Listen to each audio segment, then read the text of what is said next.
constate le quorum et je déclare ouverte la séance ordinaire du 16 décembre 2025. En 1.1, nomination de greffier trésorière substitut. Attendu l'absence de Mme Claude, directrice générale greffière trésorière, le conseil désigne Mme Benjamin, directrice générale adjointe et chargée de projet, à titre de greffière trésorière substitut pour la durée de la séance du conseil. Un proposeur, un secondeur, s'il vous plaît. Propose. M. Cloutier. Je second. Avec M. Hébert. Merci.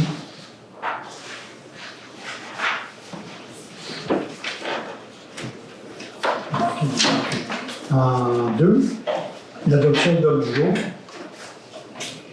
Tout le monde en a pris connaissance. Je fais de la lecture. Un proposeur, un secondeur, pour accepter l'ordre du jour. M. Christian Soulière avec M. Landois. On passe au point 3, l'approbation du procès verbal de la séance ordinaire du 18 novembre 2025. Tout le monde en a pris connaissance, on en a discuté lors du dernier caucus. Tout est conforme, je pense. Tout le monde est d'accord? Oui. Un proposeur, un secondeur, M. Cloutier, avec M. Léo Soulière. Au point 4, correspondance, dépôt de la correspondance reçue. Évidemment, il y en a eu beaucoup, là, mais je vous en fais l'autre. C'est surtout des vœux de joyeuses fêtes. Et félicitations encore pour le nouveau conseil. Ensuite, au point 5, en administration générale, le dépôt des déclarations d'intérêt pécuniaire des membres du conseil. Tous les membres du conseil ont déposé. La directrice générale et trésorière adjointe confirme que demain, les conseillers énumérés ci-haut, c'est-à-dire tout le conseil, ont déposé leur déclaration d'intérêt pécuniaire respectivement mise à jour conformément à l'article 358 de la loi sur les élections et référendums dans les municipalités. C'est un dépôt. Pas besoin de proposeur secondaire. Déclaration des dons et des autres avantages, tels que prévoit l'article 6 sur la loi sur l'éthique et la déontologie en matière municipale. Il faut déposer le registre public des déclarations de dons, marques d'hospitalité et autres avantages pour les membres du conseil depuis la dernière séance au cours de laquelle un tel extrait a été déposé. La directrice déclare qu'aucun membre du conseil n'a déclaré avoir reçu de dons ni de marques d'hospitalité ou tout autre avantage. Ça te prend un proposeur de secondaire? Non, c'est comme un dépôt aussi. Ensuite, en 5.3, le dépôt des états comparatifs. La directrice générale adjointe dépose au conseil des états comparatifs au 30 novembre 2025, tel que prévoit l'article 167.4 du Code municipal. Ensuite, en 5.4, le calendrier des séances ordinaires du conseil municipal pour l'année 2026. Le Code municipal prévoit que le conseil doit établir avant le début de chaque année le calendrier de ses séances ordinaires pour la prochaine année, en fixant l'heure et le jour du début de chaque année. On a modifié un peu notre aspect des assemblées. Les assemblées en 2026 vont toutes avoir lieu un mardi. Souvent, il y avait une fête le lundi, on était serré un peu. Des fois, on faisait le lundi parce que ça donnait. Ceux qui préparent l'Assemblée sont toujours un peu serrés. Fait qu'on a décidé de faire ça toujours un mardi, mais des fois, ça va être dans la deuxième semaine du mois. Ça pourrait être, exemple, le 14 avril au lieu du 7. Le calendrier va être affiché sur notre site, évidemment. Puis les séances vont toujours avoir lieu à 7h30 au lieu de 8h. Mais ça, à 7h30, ça va avantager un peu tout le monde. Ici, l'administration aussi, puis probablement les citoyens aussi. À 7h30.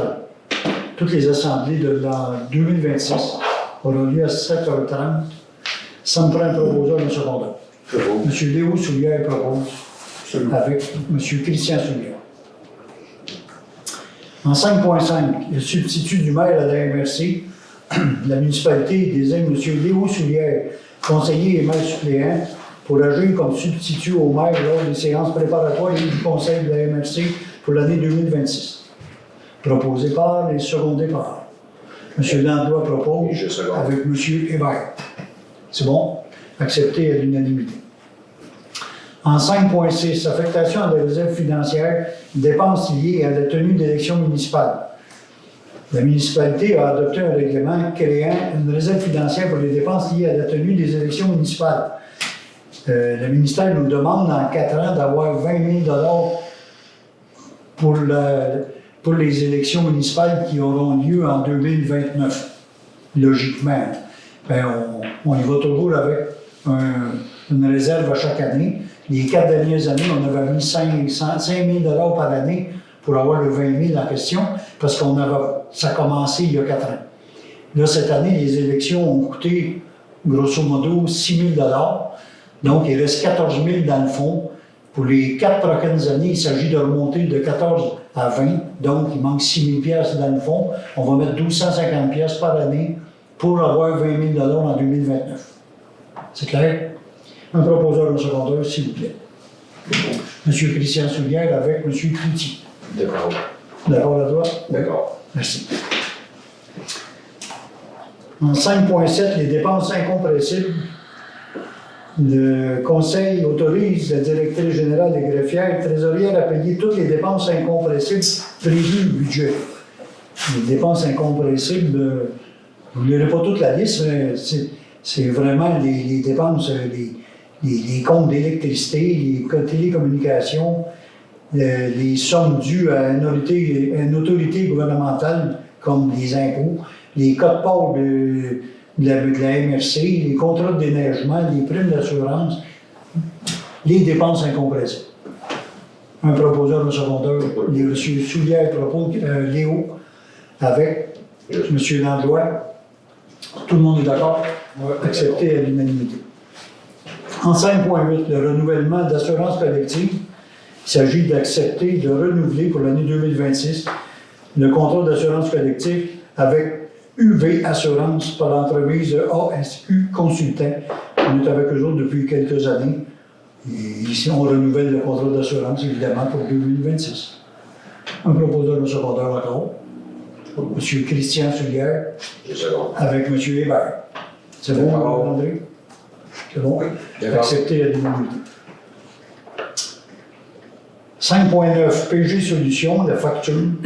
Il s'agit de payer la facture de PG Solutions portant le numéro, je vous en fais grâce, daté du 1er décembre au montant de 10 499 pour le contrat d'entretien et de soutien des applications de PG Solutions du 1er janvier 26 au 31 décembre 26. 10 499 pour l'année 2026. Proposé par M. Cloutier avec M. Landlois. D'accord. D'accord. Tout le monde est d'accord. En 5.10, augmentation salariale. Il est proposé, appuyé et résolu qu'aucune augmentation de salaire ne sera effectuée pour les élus de Sainte-Geneviève-de-Berthier pour 2026. Nos salaires sont gelés. Les augmentations de salaire des cadres et du personnel à compter du 1er janvier 2026 sont établies dans des ententes signées entre le personnel, le maire et la directrice générale et dont le conseil a pris connaissance. Tout le monde est d'accord avec ça? Oui. Un proposeur au secondaire, M. Soulière propose, avec M. Hébert. Lequel? Pardon? Léo. Léo, merci. Avec M. Léo et M. Hébert. Ensuite, la coordonnatrice de la bibliothèque, Mme Natacha Trudel, nous quitte cette semaine, je pense, pour le 1er janvier. Puis il y a une dame qui était bénévole à la bibliothèque depuis quelques années, qui a manifesté l'intérêt à prendre la place de Mme Trudel. Il s'agit de Mme Josiane Bérubé, à titre de coordonnatrice de la bibliothèque Léopold Desrosiers. Les conditions de son embauche sont établies dans une entente signée par le maire, la directrice générale des greffières trésorières et Mme Bérubé, dont le conseil a pris connaissance. On peut vous dire que c'est les mêmes thèmes que Mme Trudel avait avant. Un proposeur en secondaire? M. Hébert propose, avec M. Landlois qui seconde. Tout le monde est d'accord à gauche. Accepté à l'unanimité. 5.12, la Société de récréo-tourisme Paul Berthier, la nomination des représentants pour la municipalité. Il s'agit de nommer messieurs Léo Soulière, Louis-Philippe Hébert et René Darvaux. Le représentant au conseil d'administration de la Société pour l'année 2026 est M. Léo Soulière et son substitut, M. Darroux. Un proposeur, un secondeur. M. Landois propose avec M. Christian Soulière. C'est bon, accepté à l'unanimité. Ensuite, en 5-13, la Société de récréotourisme Berthier, Paul Berthier, une demande de contribution financière. C'est un organisme auquel on tient, on les a à cœur, puis ça fait quelques années qu'on donne 2 000 $ à la Société pour le circuit cyclable des îles de Berthier. On renouvelle encore 2 000 $ cette année à la Société récréotourisme Paul Berthier. Un autre 2 000 $. M. Soulière propose avec M. Cloutier. D'accord. Tout le monde est d'accord. D'accord. Autrement dit, c'est pour le bateau passeur. Exact. C'est une extension des loisirs. Ça. Exact. C'est surtout pour le bateau passeur, le capitaine des compagnies. Ensuite, en 5-14, des représentants pour la municipalité. Il s'agit de nominations, évidemment, pour les divers organismes et comités. Je pense que ça vaut la peine que je prenne le temps de vous les nommer. Le comité consultatif du projet Arboria, M. André Langlois. Le comité de l'association forestière, M. André Langlois. Le comité de vigilance de dépôt Rive-Nord, René Darvaux, représentant, et M. Hébert, Louis-Philippe Hébert, substitut. Le CREL, le comité du Conseil régional d'environnement de la Naudière, M. Léo Soulière. Le comité intermunicipal relatif à l'eau potable, Robert Fall, trois représentants, Robert Fall, Guy Cloutier et André Langlois. À la CPTAQ, la Commission de protection du territoire agricole du Québec, Robert Fall. Creval, M. Christian Soulière, pour la persévérance scolaire. Le CDBL, le Conseil de développement bioalimentaire de la Naudière, M. André Langlois. Parce qu'on passe là, les cadeaux des bénévoles cette année, ils vont avoir le petite fête jeudi. Le cadeau des bénévoles cette année a été pris chez les bricoleuses. Il faisait quelques années qu'on a fait affaire avec le CDBL, on a fait affaire avec la fromagerie à ma façon, puis les bains Quentin, puis là cette année on a encouragé les bricoleuses à Berthier. Ensuite, l'ORH, l'Office régional d'habitation d'Autrey, M. Léo Soulière. Je pense que tu es président d'ailleurs. Ouais. Merci beaucoup, c'est un bel organisme. L'organisme du bassin versant de zone Bayonne, M. Christian Soulière. La régie intermunicipale du parc industriel régional de Dautrey, Robert Fall. La Société de conservation, d'interprétation et de recherche de Berthier et ses îles, communément appelée la CIRBI, Robert Fall représentant et Léo Soulière, substitut. Et la table des aînés, Paul Berthier, René Darvaux. Un proposeur en secondeur pour toutes ces nominations, M. Christian Soulière propose avec M. Cloutier. D'accord? Tout le monde est d'accord, accepté à l'unanimité. En 5.15, le comité de démolition. Considérant les articles 148, 01, 026 de la loi sur l'aménagement et l'urbanisme, qui autorise la municipalité à constituer un comité de démolition, la municipalité doit maintenir en vigueur un règlement relatif à la diminution d'immeubles et qu'elle a adopté ce règlement, considérant l'article qui prévoit que la constitution du comité et la nomination des membres doit se faire par résolution du Conseil et que les membres de ce comité doivent être des élus du Conseil municipal, considérant que le Conseil municipal ne souhaite pas s'attribuer les fonctions du comité de démolition comme le permet la loi. Il est alors proposé, appuyé et résolu que la municipalité constitue le comité de démolition devant agir en application avec le règlement sur la démolition des immeubles. Ce comité a pour fonction d'analyser les demandes de démolition reçues conformément au règlement relatif à la démolition d'immeubles et exercer tout autre pouvoir que son règlement lui confère. Nommer les membres du conseil municipal comme étant les membres du comité de démolition, il s'agit de Guy Cloutier, président, René Darvaux, membre et président substitut, Christian Soulière, membre, et Louis-Philippe Hébert, membre substitut. Aussi de désigner la directrice générale comme responsable de traiter les demandes de démolition. Un proposeur au secondaire. M. Léo Soulière propose avec M. Langlois. Accepté à l'unanimité. Oui. En 5.16, les jours fériés, chômés et payés pour les fêtes de fin d'année 2025. Attendu que la politique de traitement du personnel de la municipalité prévoit les jours fériés, chômés, payés et que ça inclut toujours les jours ouvrables entre le 24 décembre et le 2 janvier, mais annuellement, le Conseil peut en décider autrement. Le Conseil accorde les jours fériés, chômés et payés, les jours ouvrables entre le 19 décembre et le 2 janvier, inclusivement au personnel de bureau, le personnel administratif. Et les jours ouvrables entre le 24 décembre et le 2 janvier pour le personnel des travaux publics. Donc, le bureau est fermé du 19 au 5. Puis la voirie travaille le 22 et le 23. Après ça, c'est sûr qu'il y a un employé qui est de garde.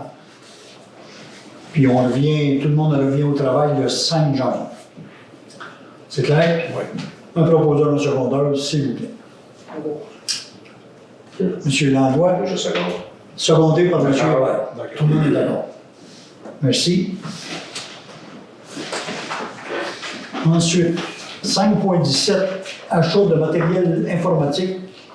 Il s'agit d'entériner la décision de la directrice générale du greffière trésorière de procéder à l'achat de matériel informatique, des portables, pour un montant de 7 439,40 plus les taxes.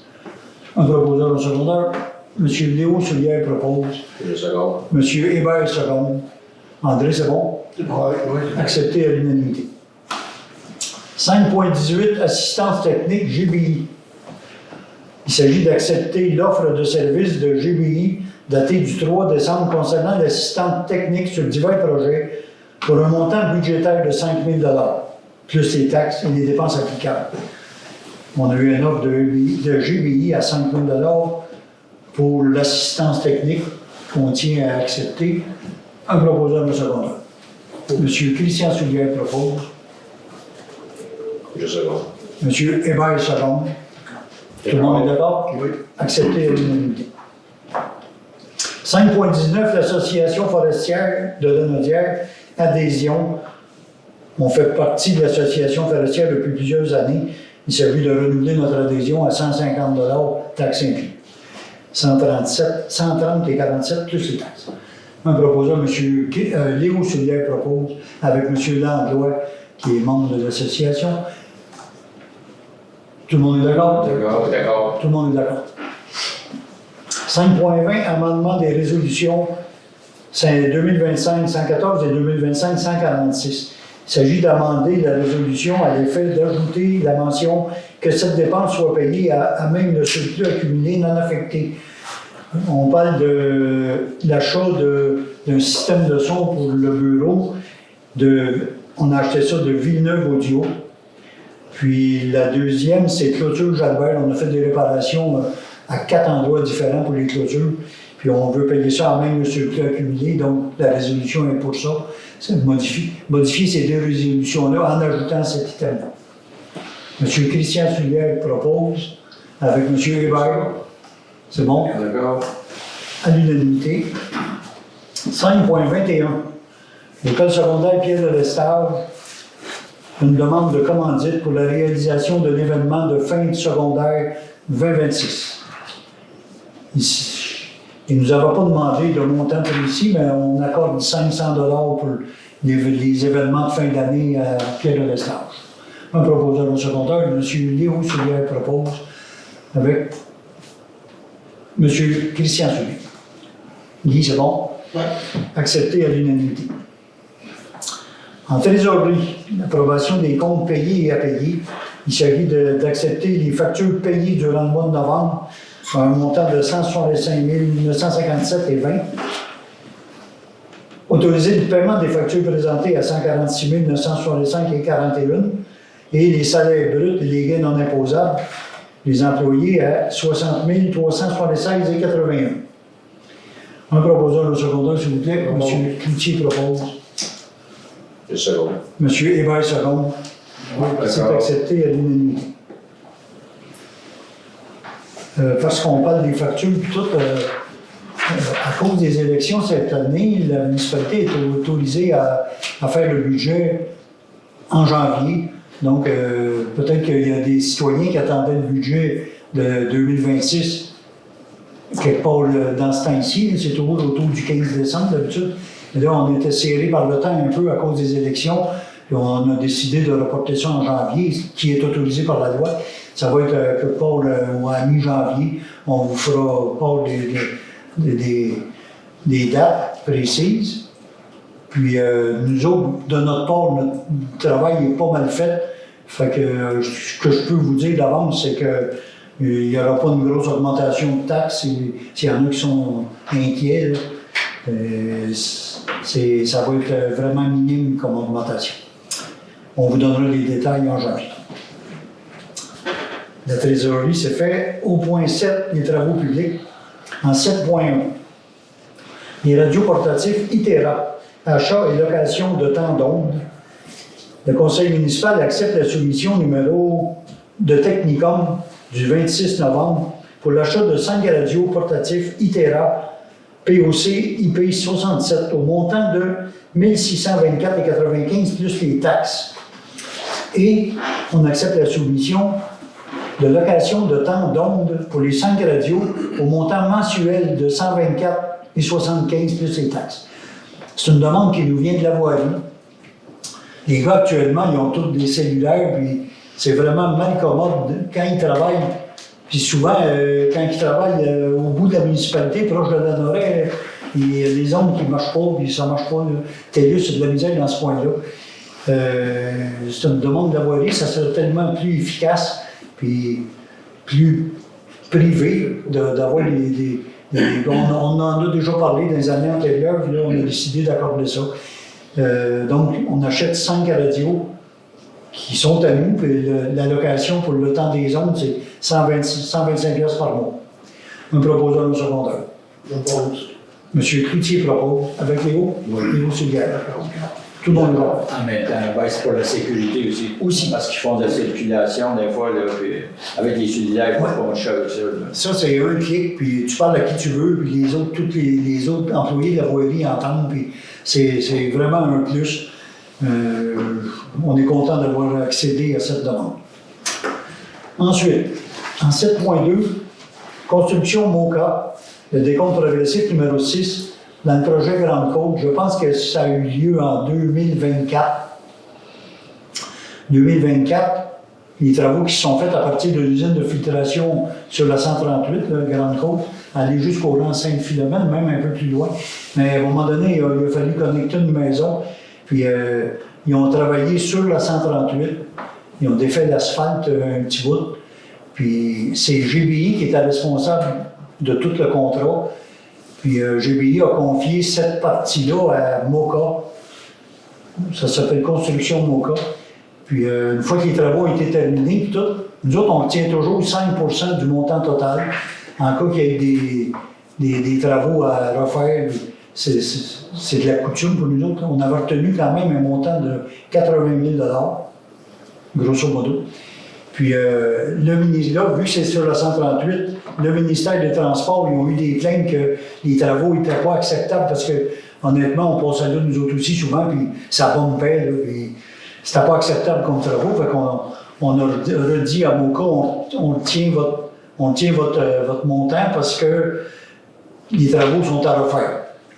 Là, ils nous ont mis beaucoup de pression parce que c'était 80 000 $ quand même. Puis là, on s'est informé. Si nous autres, on est appris parce qu'on a un délai d'1 an pour faire ça, mais le ministère des Transports exigeait qu'il y ait un cycle gel-dégel pour revérifier la conformité des travaux. Là, l'année de retenue était passée. On s'est informé comment ça coûterait si on tombait mal pris, que ce soit nous autres qui soient pris pour refaire les travaux. Puis on nous avait dit autour de 15 000. Fait qu'on a dit à MOCA, Construction MOCA, on va vous libérer 60 000 sur le 80. On a retenu 20 000 pour être sûr de ne pas arriver en dessous, advenant le cas qu'ils ne veulent pas reprendre les travaux. Là, ils les ont repris en 2025. On a la conformité, on a reçu cette semaine la conformité du ministère des Transports. Les travaux sont acceptés, tout est beau. Donc, il s'agit de libérer la dernière retenue à construction MOCA autour de 20 000 $. Un proposeur au secondaire, s'il vous plaît. M. Langlois propose, Je sais pas. avec Louis-Philippe Hébert. D'accord. Tout le monde est d'accord. En 7.3, terrassement Barry, le contrat de déneigement 25-26, il s'agit d'accorder le mandat. On a accordé le mandat pour l'entretien à terrassement Barry pour la neige pour les 3 prochaines années. Il s'agit de libérer le premier paiement au montant de 30 243,79 $. D'ailleurs, j'avais pris en note, les paiements se font le 15 décembre, 15 janvier, 15 février et 15 mai. Donc, ce qu'on paye pour l'année, c'est divisé en 4. Le premier paiement est de 30 243,79 $. Propose. M. Cloutier propose Seconde. avec M. Hébert. D'accord. Tout le monde est d'accord. En 7.4, programme d'aide à la voirie locale, qu'on appelle nous autres le PAVL, on a pris connaissance des modalités d'application du volet du PPA. Les travaux ont été réalisés dans l'année civile au cours de laquelle le ministère les a autorisés. Les travaux ou les frais inhérents sont admissibles au programme d'aide à la voirie locale. Le versement est conditionnel à l'acceptation par le ministre de la reddition de comptes relative au projet. Attendu que les autres sources de financement des travaux ont été déclarées, le Conseil approuve les dépenses d'un montant de 20 828,85 $ relatives aux travaux d'amélioration et aux frais inhérents admissibles mentionnés au formulaire conformément aux exigences du ministère des Transports. Il s'agit de faire une reddition de compte pour avoir la subvention du programme d'aide à la voirie locale. Un proposeur au secondaire. M. Christian Soulière propose. M. Cloutier sera. D'accord. D'accord. Tout le monde est d'accord. Au point 8, on passe à l'hygiène du milieu. Les analyses chimiques et microbiologiques des échantillons d'eau potable. Il s'agit de donner le mandat à Certificat pour l'année 2026 pour les analyses d'eau potable au coût de 5 493 plus les taxes applicables. L'échantillonnage et le transport sont la responsabilité de la municipalité. Pour nous, c'est de la routine, on le renouvelle à tous les ans avec Certificat. Un proposeur au secondaire, M. Léo propose avec M. André Landreau. D'accord. On est d'accord. Tout le monde est d'accord. 8.2, la stratégie québécoise d'économie d'eau potable. Ça, c'est un mandat avec Nordico. Il s'agit d'accepter la soumission de Nordico, datée du 15 décembre, au montant forfaitaire de 3 970 plus les taxes pour l'accompagnement de la réalisation des bilans de la stratégie québécoise d'eau potable pour 2024-2025. Ça aussi, encore là, on le fait à tous les ans, c'est de la routine pour nous. Un proposeur au secondaire, M. Christian Soulière, avec M. Guy Cloutier. D'accord. Tout le monde est d'accord. Ensuite, le plan en 8.3, le plan de gestion des actifs de l'eau GBI. Il s'agit d'accepter l'offre de service de GBI du 3 décembre 2025 concernant l'assistance professionnelle en ingénierie civile pour le plan de gestion des actifs de l'eau pour un montant de 25 000 $ plus les taxes applicables, le tout tel que déposé. Proposeur secondaire, M. Christian Soulière avec Je sais. M. Hébert. D'accord. Tout le monde est d'accord. On ne s'ostine pas souvent. 8.4. L'opération de réservoir d'eau potable, Nordico. Vous avez remarqué, il y en a beaucoup, là, mais c'est comme ça tous les ans. Là, fin décembre, on renouvelle pour l'année 2000, l'année qui vient. L'opération du réservoir d'eau potable avec Nordico. Il s'agit d'accepter l'offre de service professionnel de Nordico concernant l'opération des réservoirs d'eau potable. Le conseil municipal autorise la directrice générale à renouveler le mandat mensuellement avec Nordico pour l'opération du réservoir d'eau potable. Encore là, un proposeur au secondaire. M. Landlois avec M. Hébert. D'accord. Tout le monde est d'accord. On passe au point 9 en urbanisme et environnement. Attendu que le comité consultatif d'urbanisme, le CCI, attendu l'article 5 du règlement municipal prévoit que le comité consultatif en urbanisme est composé de 2 membres du conseil et de 3 résidents nommés par résolution.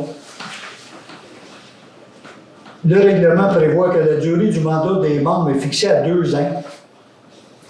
Les résolutions 2023 et 2024, les membres du comité consultatif d'urbanisme ont été nommés étaient M.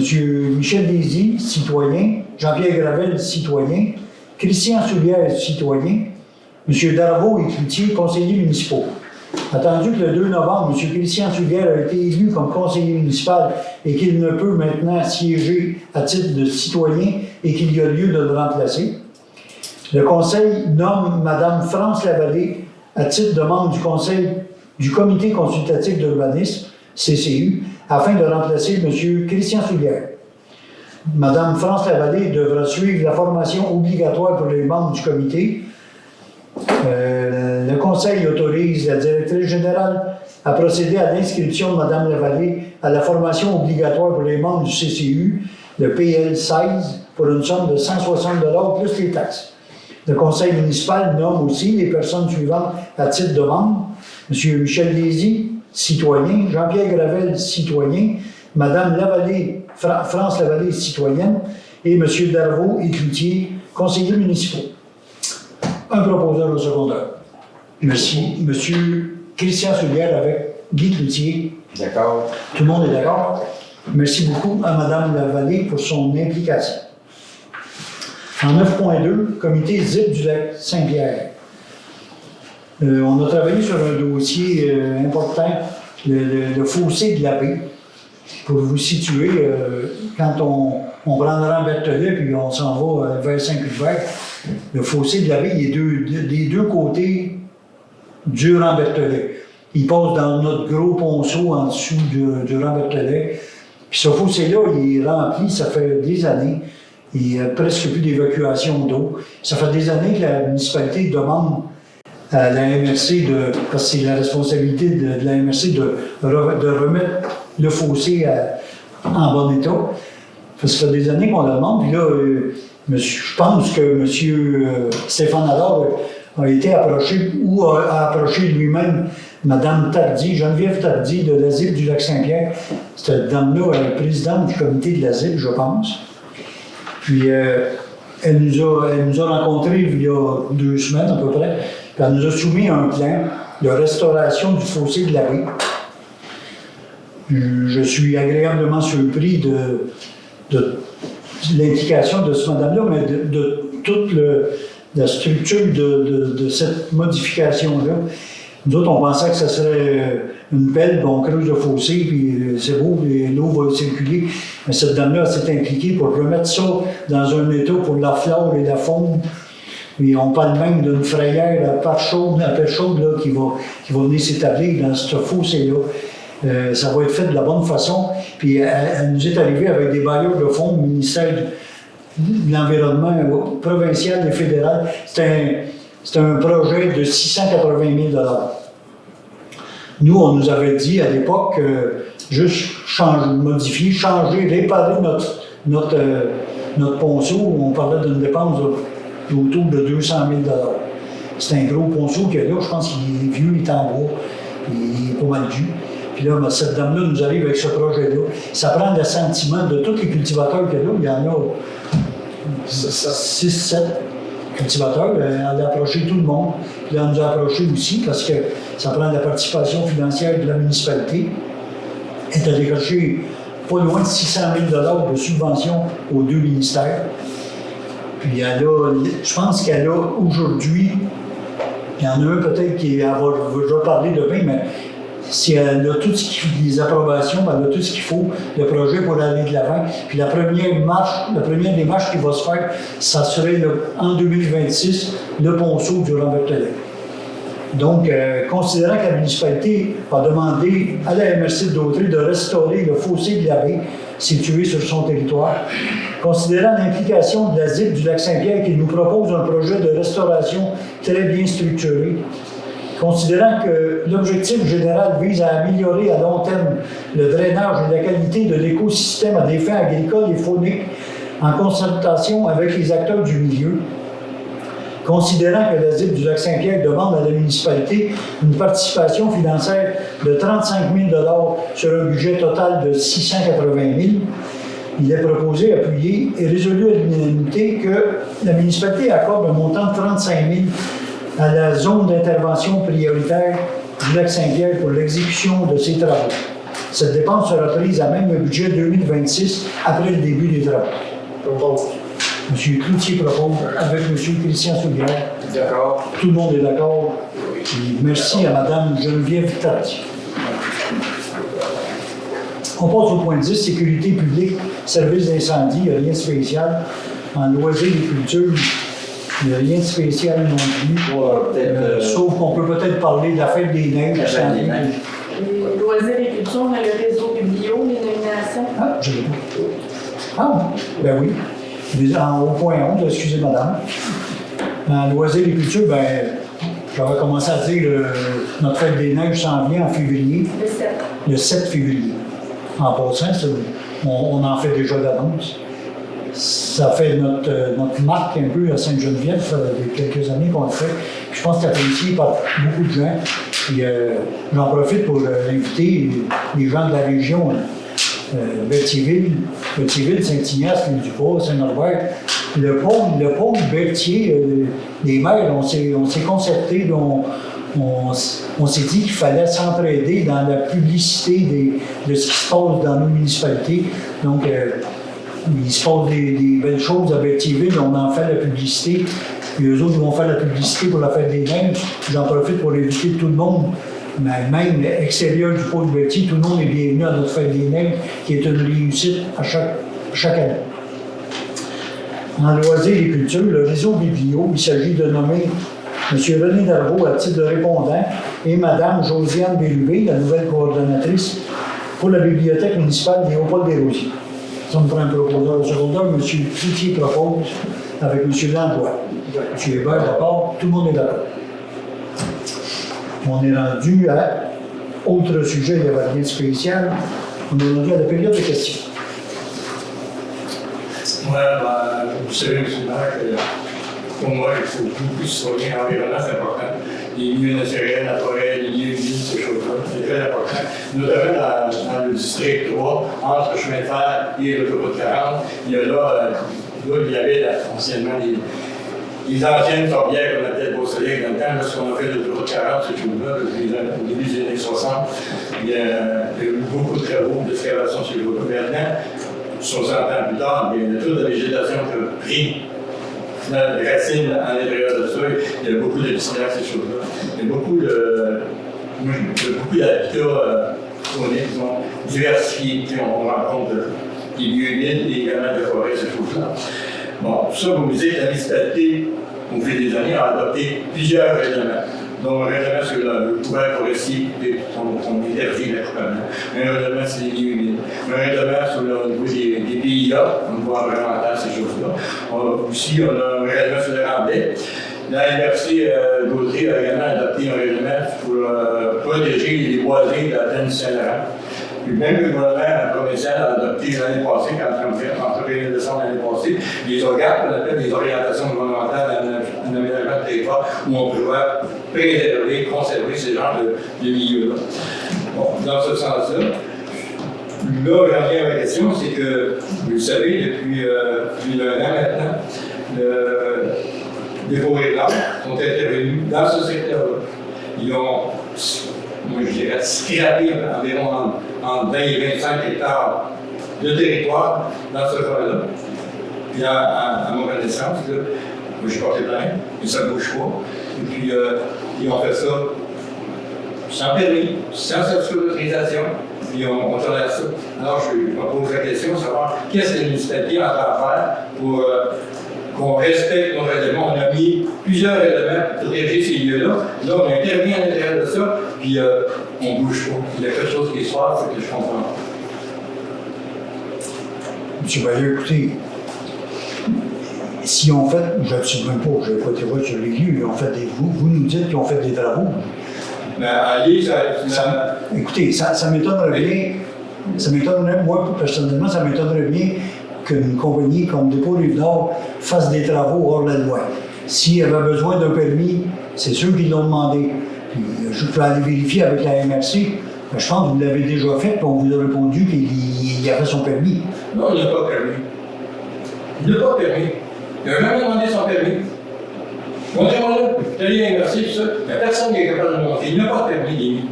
Ça permet. Tout ce qu'il y a, il y a eu un certificat du ministère. Le ministère de l'Environnement, dans les certificats du ministère, c'est indiqué qu'en outre, le CA, on appelle, en outre du CA, le titulaire du CA, il n'est pas exempté de respecter, de demander tout certificat ou permis par la loi ou par tout autre règlement. Et ça, ils ne l'ont jamais demandé.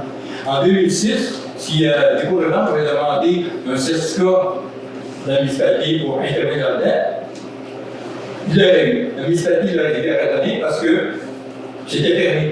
Mais depuis ce temps, ça a évolué. Il y a eu tous les règlements que j'ai mentionnés tantôt qui ont été adoptés, qui sont en vigueur, qu'on doit respecter. Mais depuis 2006, il n'y a pas eu.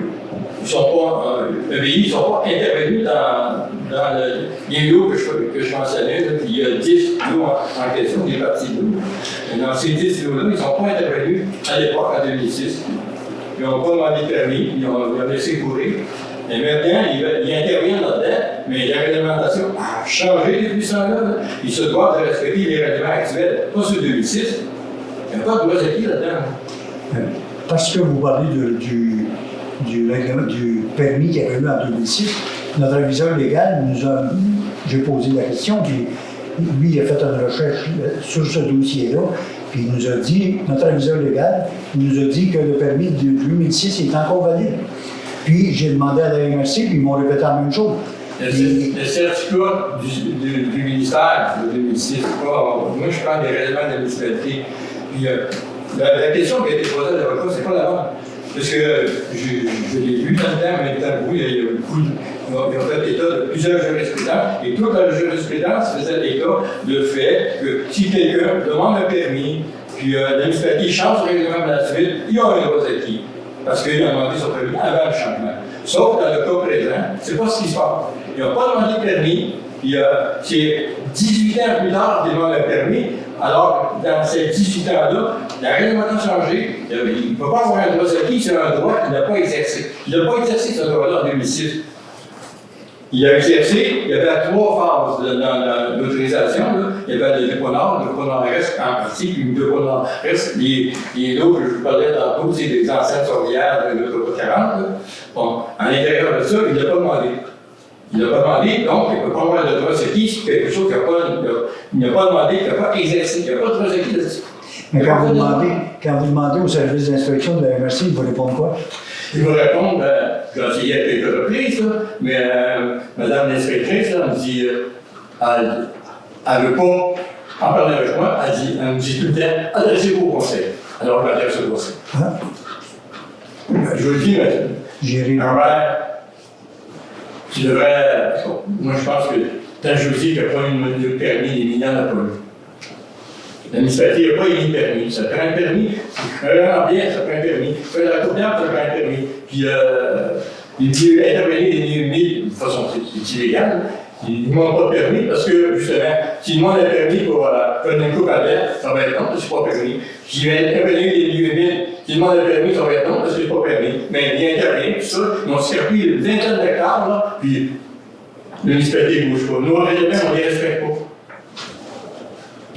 Ça me déçoit énormément de la part de la municipalité. On a travaillé pendant des années, j'étais un des instigateurs à tout protéger cette là. Pas juste ce point-là. C'est les règlements de la municipalité au niveau des boisés, des milieux humides, ces choses-là. On a travaillé là-dessus, on a fait en sorte que ce soit protégé, et là on intervient d'une façon pas à peu près, dans la machinerie là, on scrape tout ça, là, puis sans permis, on ne bouge pas. Il y a quelque chose qui n'est pas normal là-dedans, monsieur le maire. Vraiment pas normal. Je vais prendre des informations, Gaëtan, puis je vais te donner. Parce que j'apprécierais beaucoup. Je fais appel aussi à M. Hébert, qui est le conseiller dans ce district-là. Je pense qu'on me dit que vous étiez proche de l'environnement, cette chose-là. J'ose bien vous croire. Puis, si jamais vous avez besoin d'informations, je suis toujours disponible pour collaborer avec vous, pour vous donner toute l'information que vous voulez. Merci. Peut-être une autre question. Par rapport à ce que vous dites, un peu les congés fériés. Il nous dit que c'est entre le 19 décembre et Non, entre le 24 au 2, qui est dans la politique des employés. Puis pour l'administration, on lui donne le 22 et le 23. Parce que l'autre, Ah, on oui, payait à la j'avais compris quand le 19 et le 2 janvier, c'était les congés fériés, c'est pas ça? Non, c'est pas ça. OK. Le congé férié, c'est entre le 24 et le 2. OK, j'ai mal compris. Aussi. Les gars, la voirie travaillent le lundi, mardi, 22, 23. OK? C'est bon? C'est bon.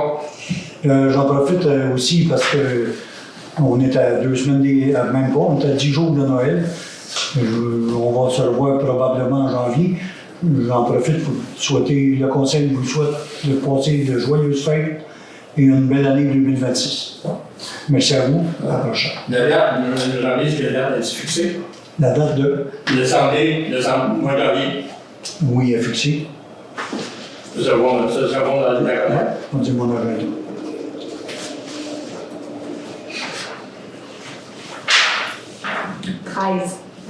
Le 13 janvier. Merci.